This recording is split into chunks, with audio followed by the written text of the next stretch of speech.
Optimizing U.S. Healthcare, but for the people, by Summit is Cool. According to the American Hospital Association, the U.S. healthcare system is mostly privately owned and often operates for profit.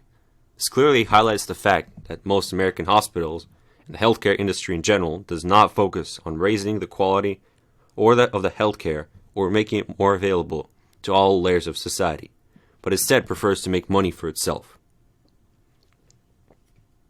Of 17 high-income countries studied by the National Institute of Health, in 2013, the United States had the highest prevalence of obesity, infant mortality, and other undesirable events. This happens because the U.S. does not have a universal healthcare system like most developed nations. That is most definitely a problem. Despite the fact that many people use it, the American healthcare, including insurance, is the most expensive in the world, even if purchasing power is taken into account. For example, I recently had a tiny cut that couldn't stop bleeding. I had to go to the hospital.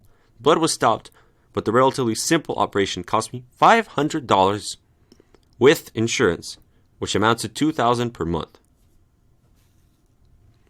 See what I mean? American healthcare comes with a hefty price tag, one that most people cannot afford. That's why 13% of all Americans prefer to not have healthcare insurance. That's not enough. 16% of Americans are currently struggling due to medical debt. The problem is indeed a strong one. It is sometimes said that small nations of Finland, Denmark, France, and Hong Kong have the best healthcare in the world. Yet they don't seem to have the heavy financing like the US. So, what's the secret? You could say that they have a manageable population, which is true. Yet there's a much more significant reason. The government cares. These countries have managed to reduce their corruption levels to a bare minimum and have solved a lot of problems in the process, including healthcare. Their basic scheme is to make both corporations and the people pay for it. The governments also have the ability to directly regulate healthcare service, regulations, and cost of said products. In these countries, the government regulates companies. In America, it's the opposite. Yet America is the only country in the world that can print the dollar without anyone's permission, and is doing so right now. In fact, 40% of all of America's money was printed during the past year.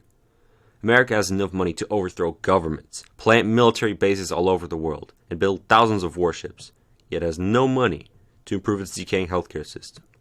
This must change. Rich people such as Bill Gates, Jeff Bezos, and Elon Musk could have used their money to improve the American healthcare system. But they prefer to indoctrinate the people instead and become trillionaires, which will undoubtedly happen if nothing is done, while others will starve or have no reliable healthcare. The only way we correct this is by using a large sum of money to reverse this trend. A large group of companies and people must unite and create the perfect system that is more malleable and less subject to corruption and corporate influence. Do we need those guns and bombs? No! We need proper healthcare. We should stop abusing the world and solve our problems instead. If we do not, chaos can envelop America. Thank you. By the way, I have a bibliography.